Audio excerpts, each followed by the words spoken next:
that you're all here. So if you open up your chat box right now, we're just sharing some of the nonfiction that we have read so far this year that we've enjoyed. If you'd like to throw in some titles into the chat box, that would be super awesome. Otherwise, you can just look back through for some fantastic ideas for things to pick up. And we will get started, like I said, in about 1 more minute. We'll let everybody kind of get settled in here.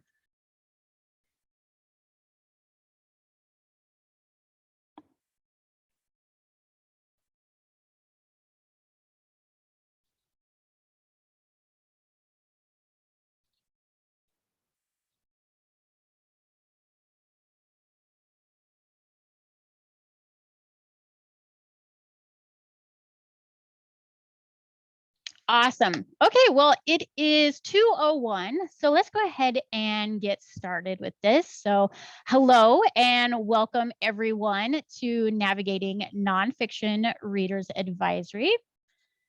My name is Robyn Bravi, and I am a technology consultant for the South Central Kansas Library System. And here on the screen, you can see some of the nonfiction books that I really enjoyed so far this year.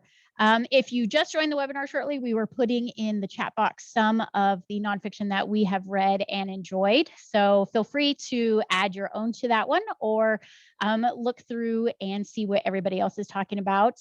I just finished last night, Maybe You Should Talk to Someone by Lori Gottlieb. And I was talking with a coworker earlier today, and it was phenomenal. Now, this came out in 2019, so it's a little bit older book, but wow, I was blown away by how thought-provoking and just how absorbing this was. So if you're looking for something like that, definitely give that one a look into.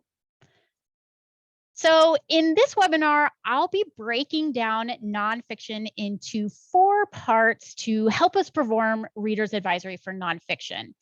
I'll offer some questions to help get your reader's advisory conversations started. And then towards the end, I'll even suggest some titles you might like to try for yourself.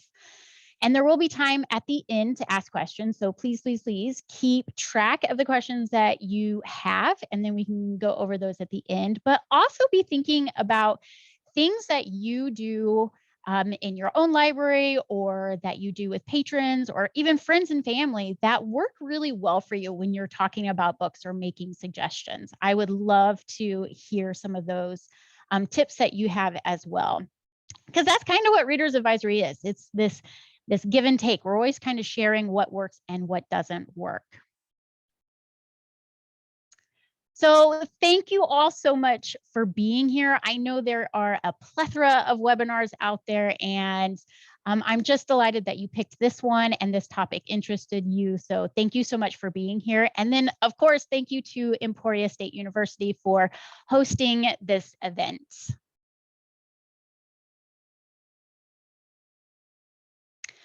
Behind every presentation I work on, there's usually a driving question that's guiding my thinking. And in the case of this webinar, it was really an event that started me down this road. And what it was Novelist, which is a great reader's advisory resource that I'll talk a little bit more about later.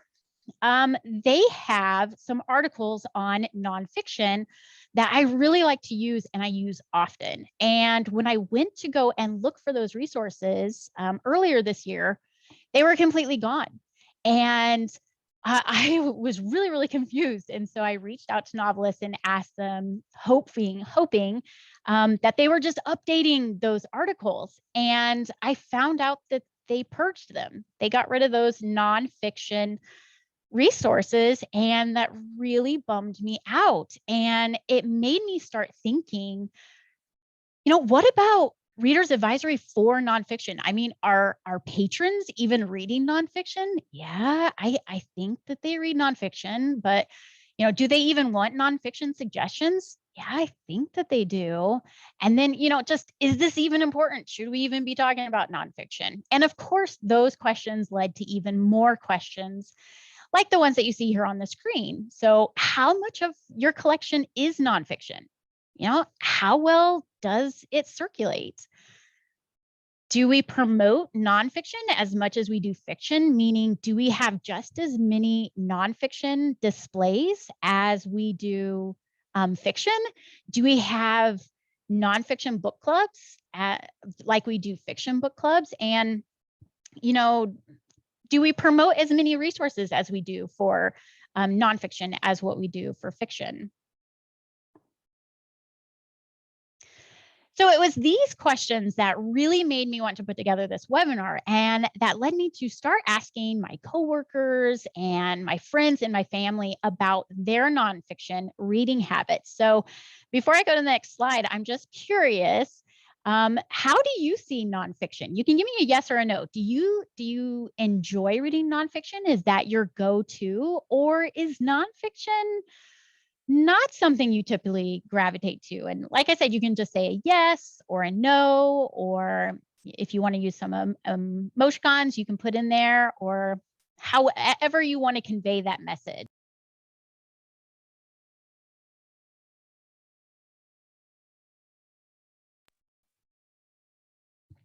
Now, I kind of wondered if, because this webinar is about nonfiction, if the people who would be attending were going to be like, yes, I love nonfiction. I'm so glad you're talking about this topic. But I'm kind of seeing a split. I see lots of people saying yes, but I also see some people saying no. Some people saying, I really like to read both. And I'll admit, nonfiction isn't typically something that I always reach for first. I'm definitely more of a fiction reader, especially a genre fiction reader. But what's crazy is that when I do pick up nonfiction, I remember, oh my gosh, I love reading nonfiction. Why don't I pick this up more? So what I came to realize is that nonfiction comes with a little bit of baggage. Many people that I spoke with talked about how nonfiction just doesn't seem like pleasure reading compared to their fiction reading. They said that it reminded them of reading for school, or having to read these really dense textbooks. Now, some people did say that they did enjoy reading nonfiction because they liked learning new things and thinking about things differently. But what was really clear to me was that nonfiction is not something everyone thinks of as pleasure reading.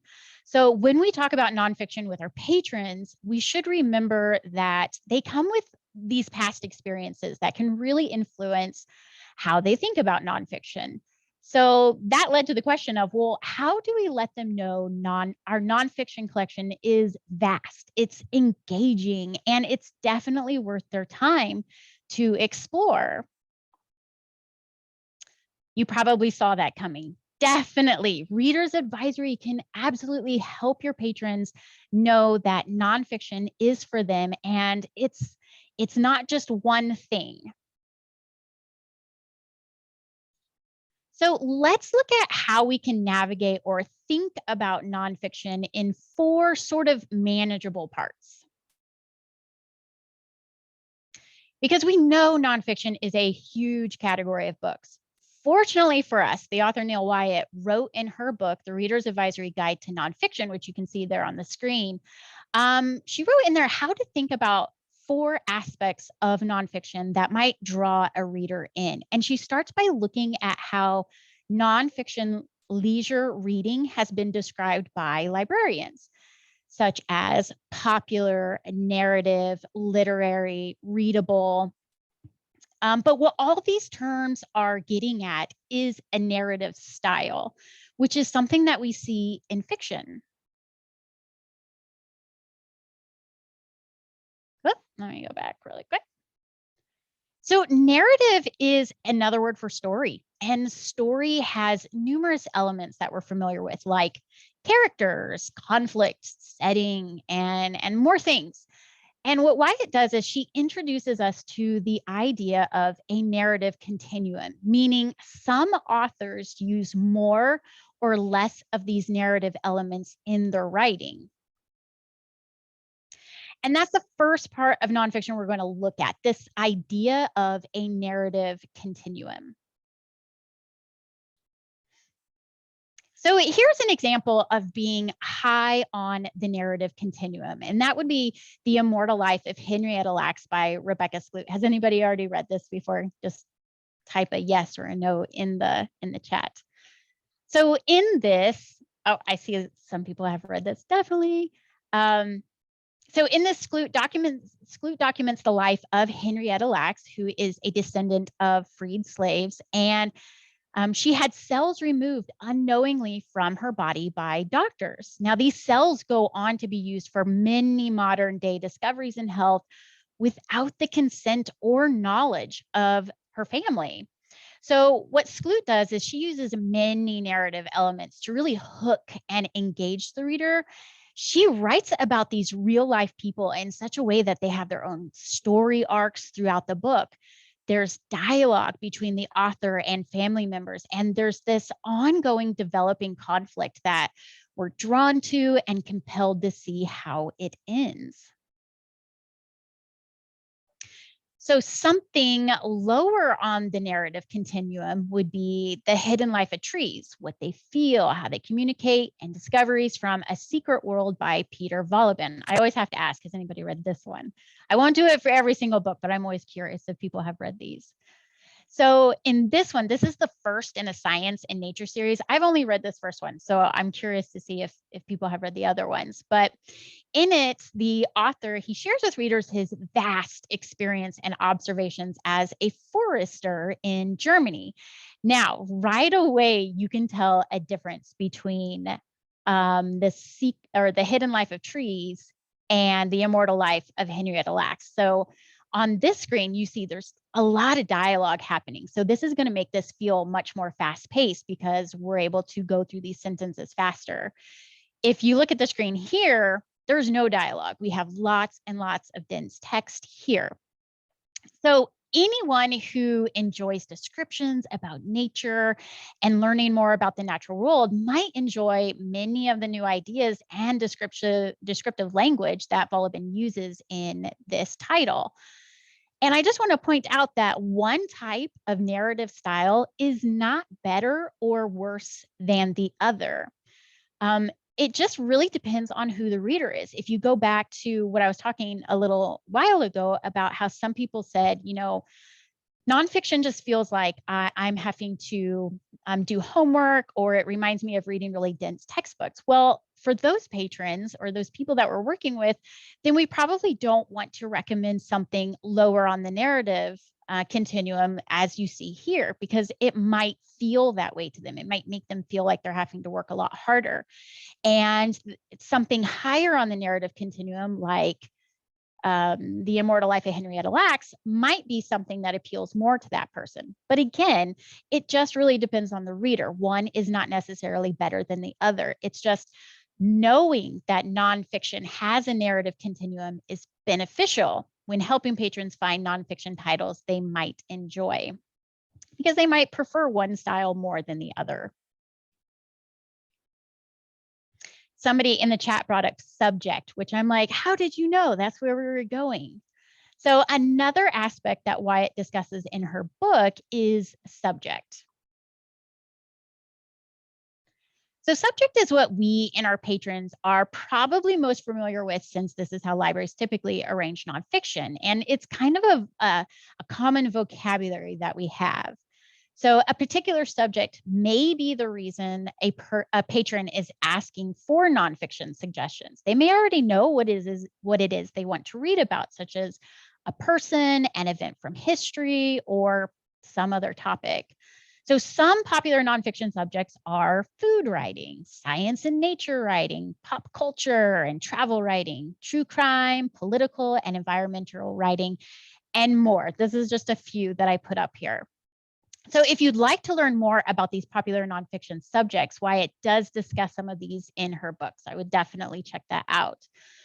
And, it's a really good idea to take some time and refresh yourself with titles on your library's shelves. And this could be as simple as just walking through the nonfiction at the start of each day, because sometimes I think that we get these blinders on and we forget that nonfiction encompasses not only our cookbooks, our how-tos like crafting and doing gardening, and those various types of nonfiction. They also encompass a lot of these subjects as well.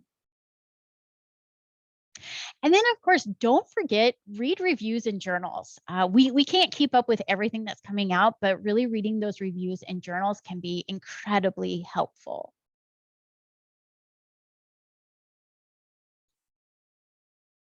So type is the third aspect of nonfiction to consider. In fiction, different types are novels, novellas, short stories, and flash fiction. Types of nonfiction include memoir, biographies, letters, journals, essays, reports. When we know how the book is written, we can expect a certain kind of experience like we do in certain types of fiction, and even true for genre fiction. So if we know that we're picking up a romance or a horror novel, there's certain things we know to expect in that type of book. And it's true for types of nonfiction. If we're reading a memoir or a biography, we know kind of what to expect. And it's a really good idea to know about the different types, because sometimes our patrons have very strong preferences about the type of book. So for example, there might be some patrons who, they hear short stories and they just know, nope, not for me. That's not what I want to read. I'm always curious to know if you have a particular type of nonfiction that you really, really like. So memoir, or do you seek out letters or essays? If you want, share that in the chat. For me, I definitely gravitate towards memoirs more than any of the other ones. I also really do enjoy essays, but memoirs probably the one that I go to the most. And that's kind of what I'm seeing over here, memoirs and essays, especially a good memoir read by the author, if the author has a good narrator voice. Essays and journals. Yeah, definitely. So it's a good idea to keep that in mind, because like I said, our patrons may have strong feelings about certain types of nonfiction like they do fiction. And a patron may find a certain type to be more appealing than others.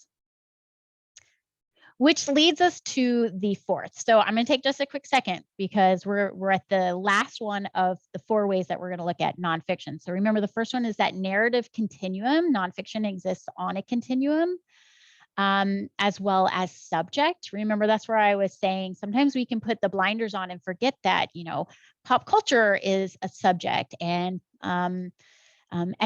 or environmental writing is a subject as well. And then we have types. We've got biographies, memoirs, letters, journals, lots of different ways that nonfiction can be written.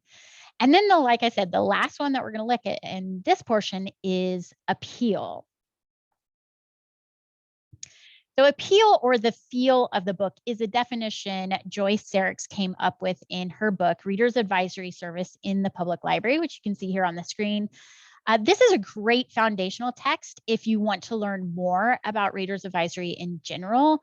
This was written in about, I think the third edition was in 2005, so it is a little dated, but because it is that kind of foundational text, there's so much that's in here that is still really relevant today. So definitely check that one out. It's not super long either, so it's not a huge time commitment to read that one.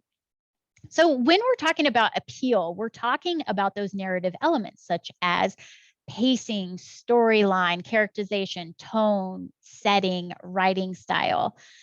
And typically, our patrons don't use these specific words to describe to us what it is they enjoy about a book or a particular author.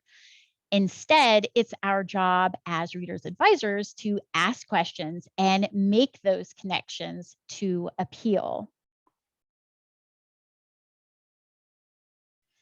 So here's novelists. I kind of mentioned this, I think, at the very start, or maybe it was before the webinar opened up. Or no, this was about how novelists got rid of some really fantastic nonfiction articles.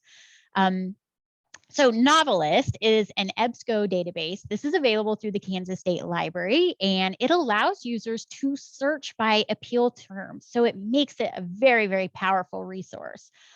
So for example, if you're working with a patron who already knows a subject they're interested in, you can start there. So here on the screen, what I did to get here, I clicked on Browse By, and I chose genre. And then in the center of the screen, I changed this to nonfiction. And down below, it lists out several different subjects of nonfiction. And what I really love about Novelist is, let's say you don't primarily work with adults. You can change that based on these tabs here. So you can change it so you can look at teen nonfiction. You can look at juvenile nonfiction as well as young children's nonfiction, which is really wonderful. So as you're working through this, you can then refine your results by appeal. So as you're looking at those subjects, if you're working with a patron, they select something, then over in the bottom left-hand corner, you can refine your results by those appeals that you're getting from your patron.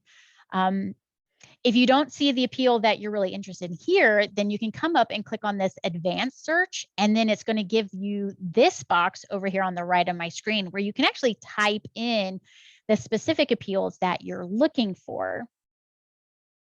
Now, if you're thinking, Robyn, I don't know what appeals are even an option that I can be looking at, I have a resource for you. So the secret language of books is also from Novelists. And what it does is it provides appeal terms and their definitions. And it is a just cute little book here. You, at the end of my slide deck, I have a link where you can actually click on it and it'll take you directly, and you can just download a copy of this.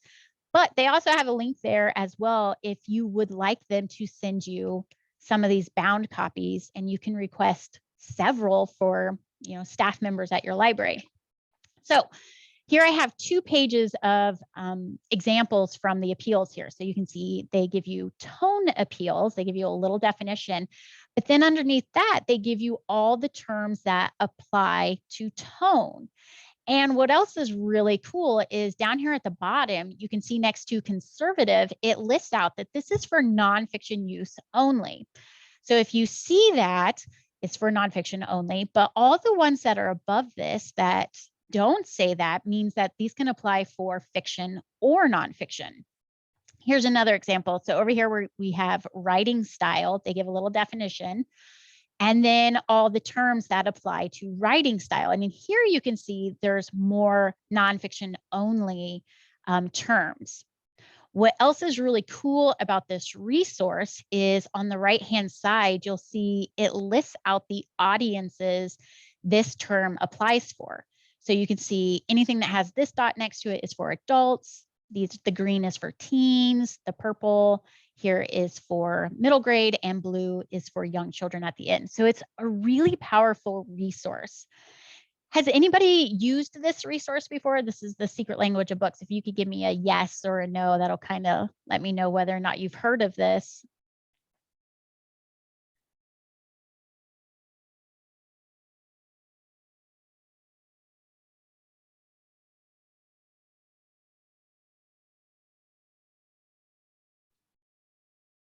Awesome. I see some people have used it. Some people have not used it. I'll say it's not terribly easy to find on their website. I really had to do some digging in order to find it. So again, I have the link to this resource at the end of my slide deck, and it'll take you there. And I think it takes you to a page where there's several different resources on there, but you'll also see this one as well.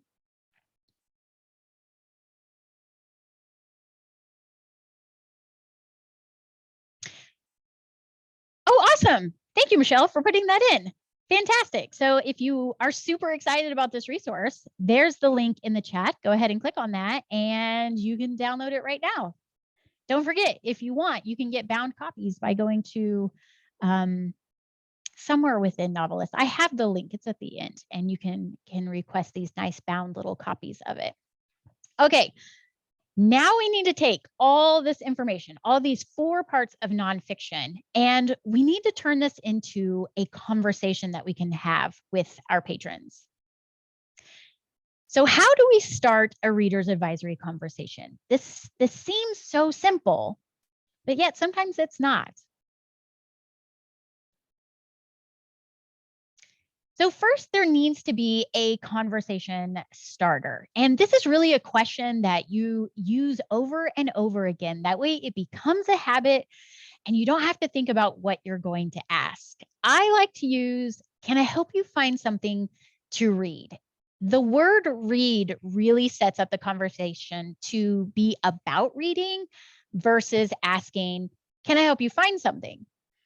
Because sometimes that might be, sure, can you help me find the bathroom? Or can you help me find where the computers are at? So by asking, can I help you find something to read? Again, we're really setting this up for a conversation about reading.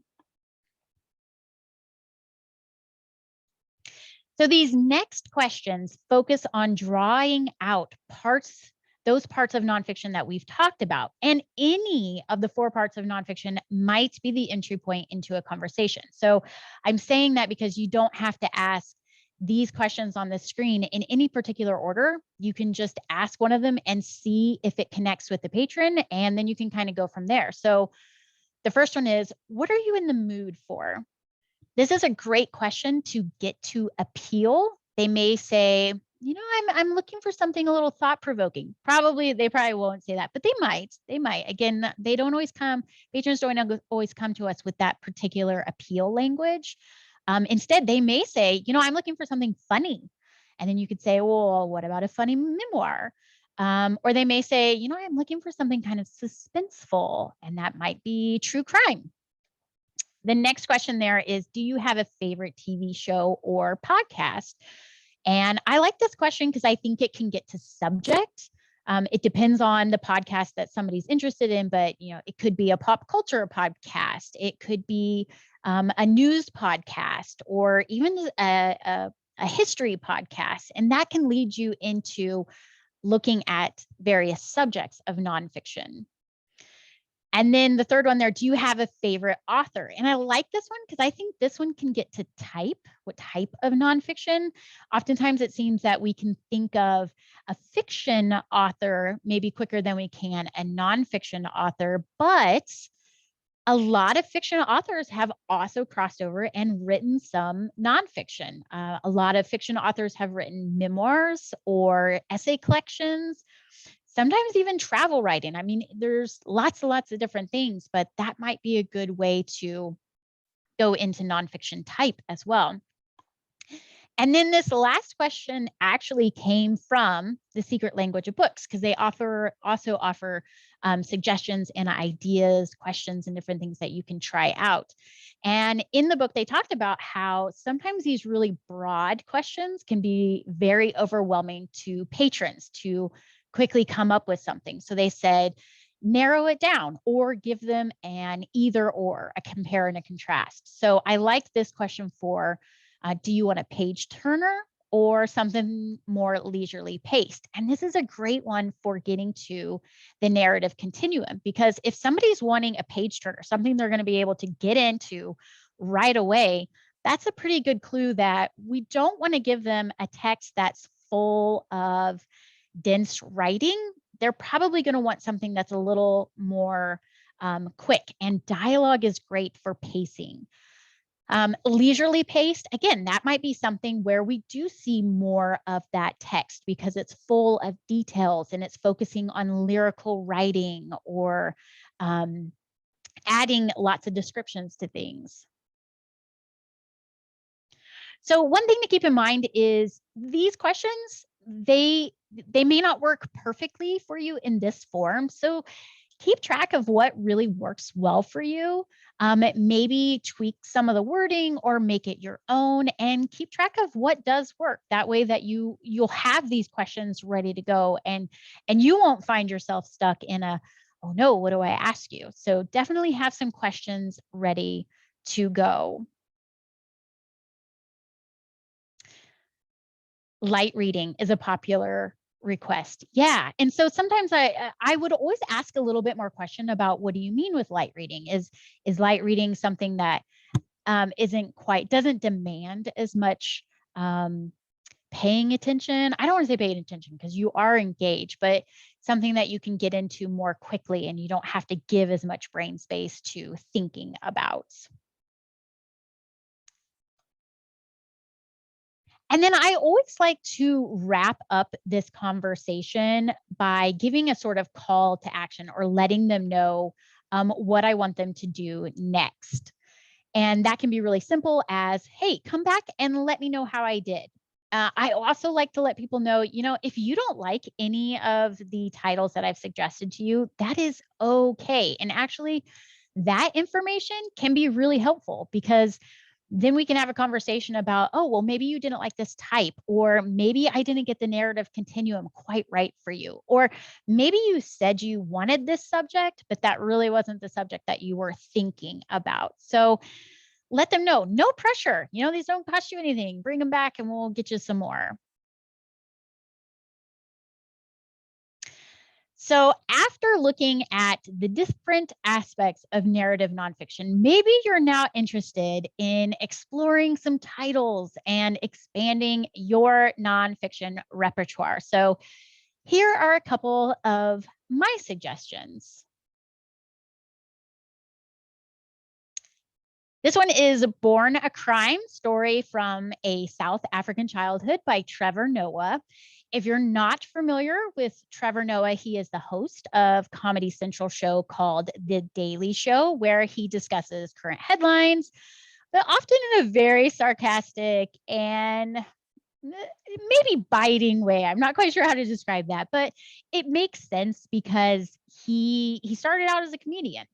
So on that note, I do want to throw out a caveat on humor. What one person finds funny, the other person may not. So humor writing can sometimes be a challenge, but I thought, you know what, I'm going to throw this out there. And just glancing over to the chat, it looks like some other people have read this and really enjoyed it. So this came out in 2016. It's 289 pages. And I broke out the 4 aspects of nonfiction so you could see that. And really, you could get what these 4 aspects are just based on the little information that I gave you. There's the title, and then, the little information that I had given you. So the type, this is a memoir, a coming of age story. The appeal, this is humorous. Subject, it takes place in South Africa because that's where he was raised. And then the narrative continuum is high. So this is definitely a book that you're going to get into and hopefully be absorbed with or absorbed into. And if you get the opportunity, if you can find the audiobook, I highly suggest listening to the audiobook, because Trevor Noah is a comedian, so he has that perfect comedic timing, and these are his tales. So it was a great listening experience.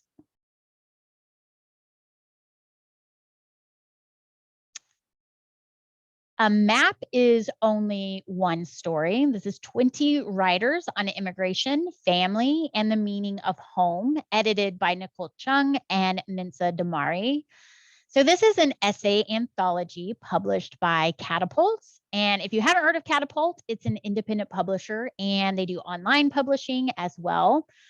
They have a digital literary magazine that focuses on narrative nonfiction as well as fiction.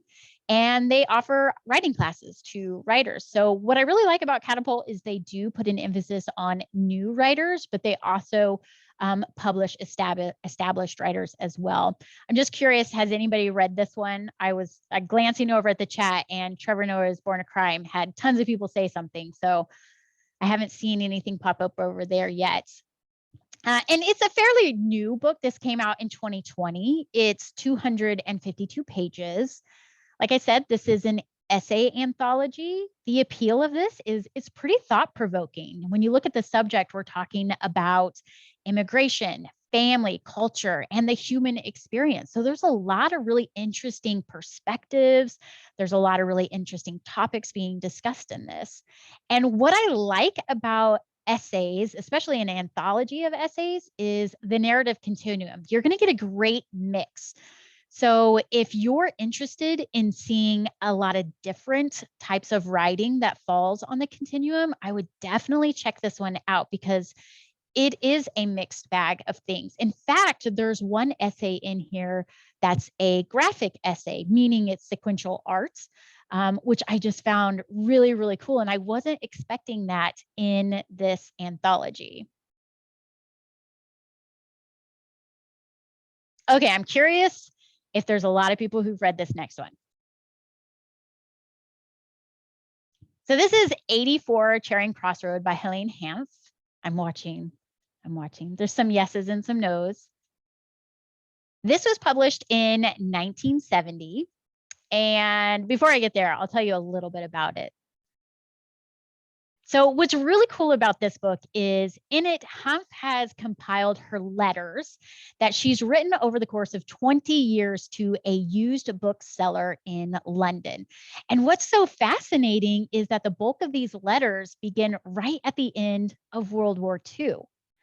So like I said, it was published in 1970. It's very short. It's only 97 pages. So if you're looking for something that you could get into quickly and be done, this would be a great one to pick up. And because it's an older title, you probably already have it in your library or you can get it easily. So the type of nonfiction this is epistolary, or it's written in letters.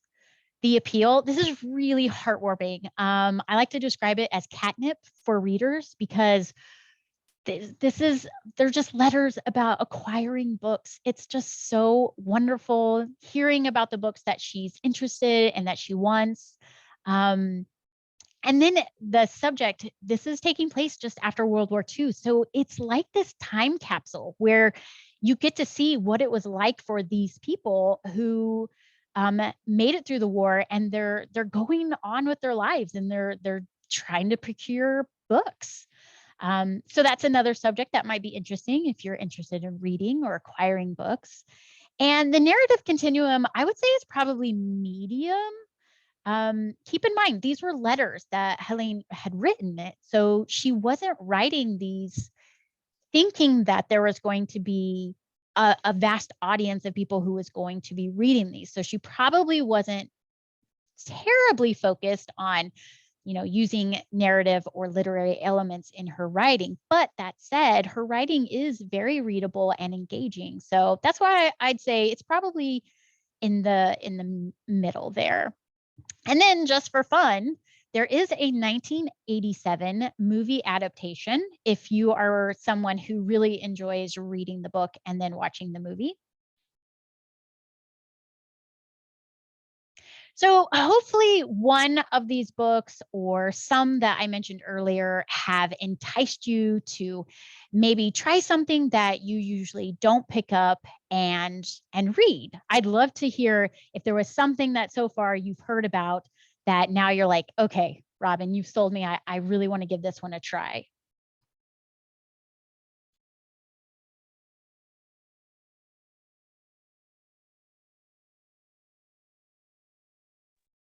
Yes, catnip for readers. I can't say that I claim that. I heard somebody else say catnip for readers for a book. So that's where I got that from.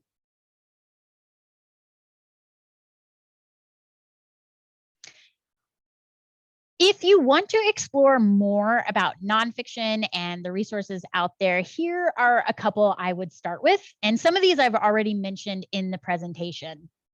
So that first one was the Reader's Advisory Guide to Nonfiction by Neil Wyatt. That one, if you're really interested in those 4 aspects of nonfiction that I brought up, she goes much farther into them. So definitely check that one out. Not to mention, later in the book, she also discusses the different subjects of nonfiction and goes more into depth and talks about what's appealing about those different subjects that readers find appealing. So definitely look at that book. The Reader's Advisory Service in the Public Library by Joyce Sarix. That's that one that's great. If you are brand new to the idea of Reader's Advisory, this is a foundational text that you should definitely read. And then a database.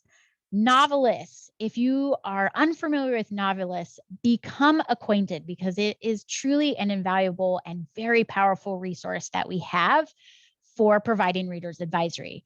And if you're here in Kansas, like I said, you have access through the Kansas State Library. If you're an Emporia State student, you also have access to that through the William Allen White Library. And then on the screen here, I have that link that takes you not directly to the PDF. It takes you back one where you can see some different resources, but it's right there as well. And then another website I want to point out that I think is really good for looking up popular nonfiction is Goodreads. And you can just go to goodreads.com, but when you if you get the PDF of this, if you click on the link, that will take you directly to the Goodreads Choice Award. And what I really like about that is the Choice Award has several categories of nonfiction, like science and technology, memoir, and autobiography, and biography. So there's lots of different categories. And within those categories, I think they give 20 or 24 titles that Goodreads members have voted on and said, we really, really liked these. So they probably have wide appeal, and they might be a really good place to go and start looking at some options that might appeal to you or to your patrons. So that's the Goodreads Choice Award, which I think should be starting here soon. I haven't seen it on their website yet. So I would love for you to share questions that you have had that have popped up at this point, that you've been wanting to ask throughout. I'm going to be quiet for a second so that you have some time to put those in, and it can be questions about books that were mentioned in the slide or resources. And yeah, I'm going to give you just a couple of seconds to put that in.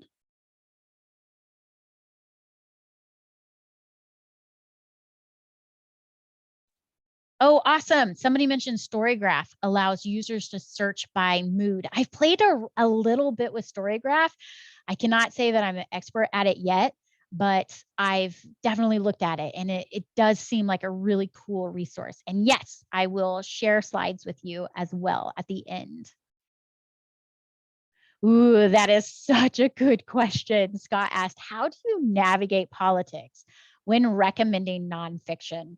I can only really speak for what I would do in that situation, but if anybody has a great go-to tip, I would love for you to put that in the chat for Scott.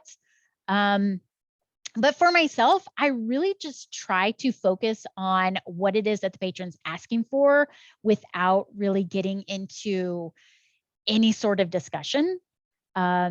And that can be really hard. And I think that's what you're getting at, is sometimes patrons just want to start sharing their opinions and their views with us. And my tip would just be to try and bring them back to, I'd like to, I want to help you find something. Can you tell me what subject or what, if there's a person or something like that? Just continue to try and redirect them and ask questions. And sometimes you're going to find out that they're not really looking for a recommendation. They're just there to try and tell you their opinions and views. So yeah, try and ask more questions to guide that conversation. Oh, here's another resource, whichbook.net. Sounds like it's similar to Storygraph.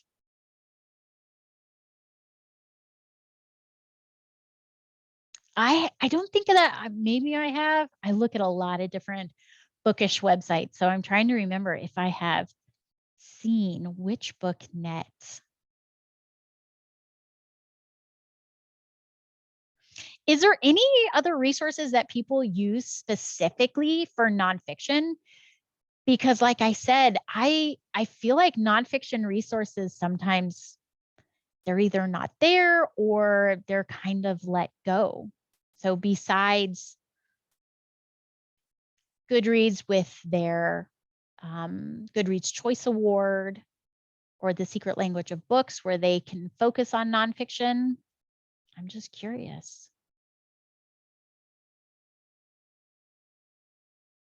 And again, while you're working on those questions, I have another, I have comments here on the screen. So if you have tips that work really well, maybe you have a question that works really well to get patrons in your library to talk about nonfiction, put that in the chat as well. I'm going to give us just a couple of minutes to get some of those ideas in.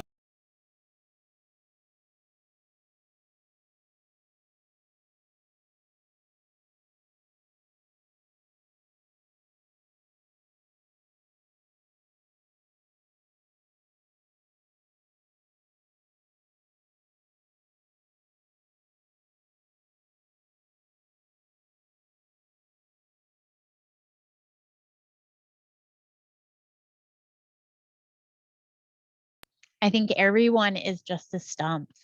Yeah, nonfiction is a hard one. For resources, definitely fiction gets a lot of the attention.